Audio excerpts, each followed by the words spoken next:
Oh, good afternoon. Welcome to the immediate reaction to the Leeds United 0, Bristol City 0 game. This is 90 plus 15 for you, and you're here with Ricardo and Tom, the guys who were absent from the main pod during the week, which was, in fact, that's not true because Tom did the pod. I apologize. It was so memorable that I forgot who was on it. So we're here, me and Tom. Sam and Jim are away today, so you're left with us too. And we've got to think about what to say about that game. Tom? Yeah, well, I just want a couple of quick things. So Sam is doing what is true to form, which is mother and daughter action in Hull.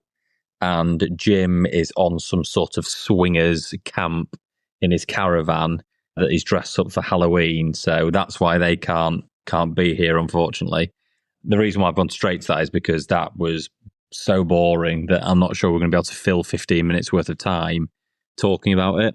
Okay, yeah. So I think let's talk about the stats of the game first, because I think Tom's right. We were sat here watching it, and the stats I'm going to give you say that Leeds were dominance, but it didn't really feel like that. It felt like there was not a lot of urgency and not a lot of clear-cut chances, even though we had 68% to Bristol's 32. We had 17 shots to their 4, 5 on target to their 0. And we had 26 touches in their box to their 11 in ours. So that says to me that, again, we were not very clinical. Yeah, I think we missed a lot of chances, didn't we? If you think in the first half, Dan James missed that chance one-on-one. In the second half, Gnonto missed that chance that came across, and they're just two of the clinical ones. Joseph's header from a great ball from Byram. We missed a lot of chance again. But again, I think you said when we were watching it, we didn't look like we took care. That we looked very composed on the ball. And then when it got to that final pass, that little bit of clinicalness, we just lacked in that area, which for the quality of players we've got shouldn't be the case. Even with the ones that we were missing.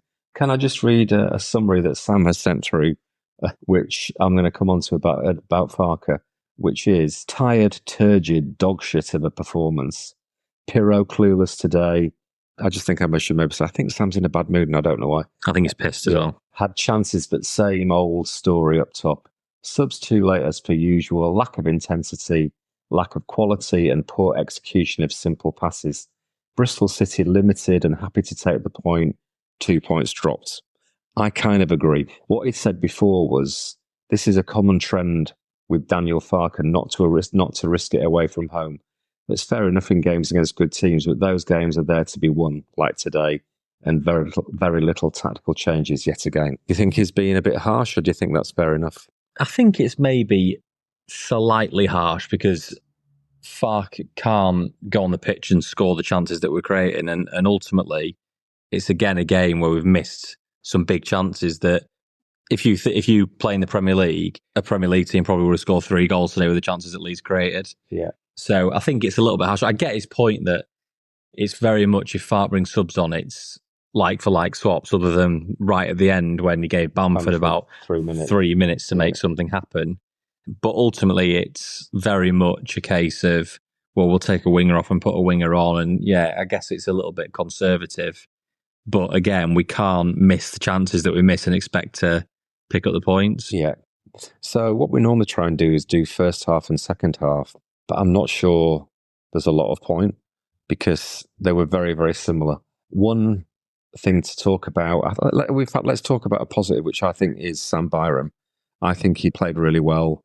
I'm not saying we didn't miss Firpo's dynamism going forward. We weren't weakened there. No, I don't think we were weak. I think he's solid, isn't he, Byram? And yes, he got forward, but I do think that, like you said, that Firpo going forward gives us another dynamic, which I don't think Byram can give us. But again, for one game when you need to swap someone out, then that's the case of what you've got to do. Firpo's a left footer on the left wing. Exactly, yeah. Bam's a right footer, so he always is going to come back inside. Which is exactly, if you listen to it, the podcast, which was probably one of the best ones we've done without you, I mentioned about that. And again, against Sheffield United, Bogle and Firpo are our widest players. So that's definitely a method that Farke likes us to play. And without one of those, it's not going to happen. And again, due to poor anger, Bogle again is going to be out for. But Bogle's missing the next game. The Plymouth game, yeah. Yeah. Yeah. So what I've just realised, I think, and obviously we haven't spoken to Sam to find this out, but because he keeps sending through a lot of things, I'm guessing he's chat GPT'd it. Other AI products are available. Yes, that's a very good point. So he's put a really lethargic poor performance against a bang average Bristol City side. The final ball was missing. We just said that. Ramazani makes this side look noticeable without him in it. A response needed at home to Plymouth next week.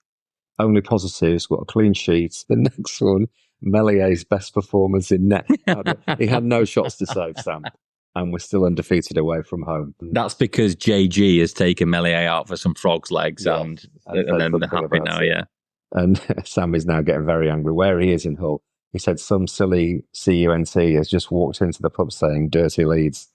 I think we might need to call the police. Yeah, I think Sam's going to get banned from another city in the UK. Just to sort out a problem. So I think what these messages say is that Leeds should have won that game. What Sam and Jim are saying is Leeds should have put the foot to the floor to try and win that game against the Bristol City side.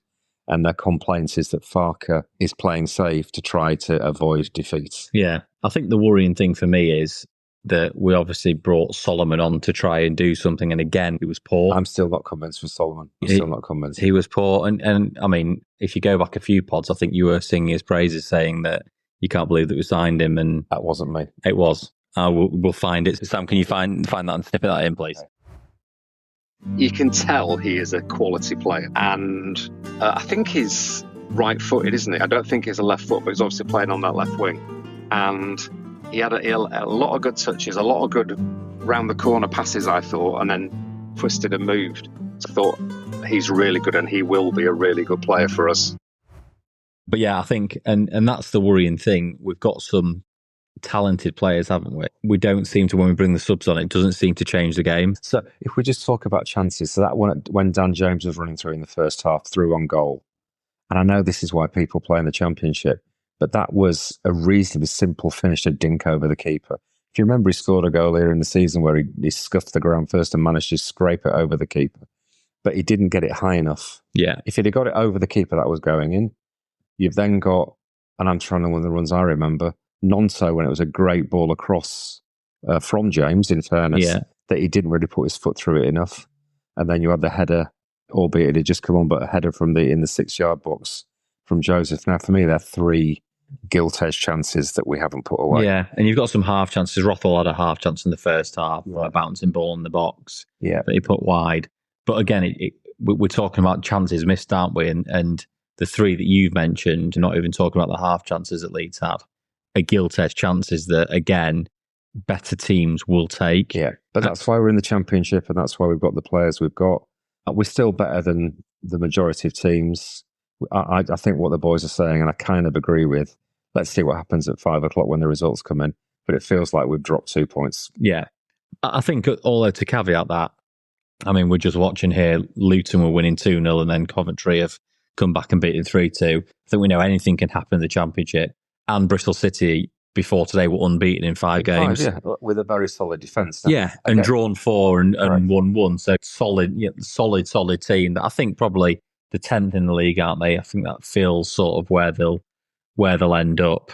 Yeah, we're going to lose a little bit of distance today on the teams above us, Burnley and Sunderland, who have both got, on paper, relatively easy home games. So, yeah, there we go. How long have we been recording? 10. 10, okay, that's not too bad. Let's talk about some positives. So, again, I think we both said that Rothwell and Tanaka were great, tidy with the ball, maybe not very much Samuel's type of penetration. But no, he's doing that right now with mother and daughter. Yeah, but solid on the ball. Yeah, I think Tanaka, how we got him for 3 million, I'll never know, because every time he gets the ball, no matter how much pressure he's got on him, he looks really composed and like he could get out of any situation. Yeah, I think... I'll tell you where he would be great, an escape room. He's very good at getting out of tight spaces. Correct. Excellent, well done. I thought Aaronson played decent, always busy. I thought he played decent. I think we looked fairly solid at the back with Pascal and Rodon. Bloody Rodon. These are Sky Sports commentators and they get called Rodon. Yeah. Bloody hell. I mean, what is this world coming to? It's not often that I wish Don Goodman was commentating on a game. At least he knows the names. Exactly. It's a bit critical. Now, FOTMob have given man of the match to Sam Byram. Yeah, I'd probably agree. I think the thing, I was going to say, looking at the game, I thought all the defence, Bogle didn't really do a lot, but all the defence really was solid. Yeah. I think everyone had a pretty okay game. I would say the average probably is 7 out of 10. Fucking hell, what is David Prutton done to his hair? I don't know. He looks like he's put on 15 stone as well. It looks like he's put on 15 stone. He's got curtains, which I know that Sam will be jealous of. Just for our listeners, by the way, Sam is planning on going to Turkey for a hair transplant. And teeth at the same time. And teeth at the same time. Yeah. I mean, Jim might go with him to stop being Ginge, mightn't he? Yeah, potentially. Yeah, potentially. Possibility, yeah. So, yeah, have we got anything else to add? It's one of those things that games that, again, it's a point on the road, isn't it? Let's try and finish this on a positive. It's a point on the road against a team that are unbeaten in 5. Yes, they're not going to set the world alight, but again, they're going to be a tough team to break down, I think, for most championship teams. We're unbeaten in a little patch onto Plymouth, where, again, we've got to win. Agreed.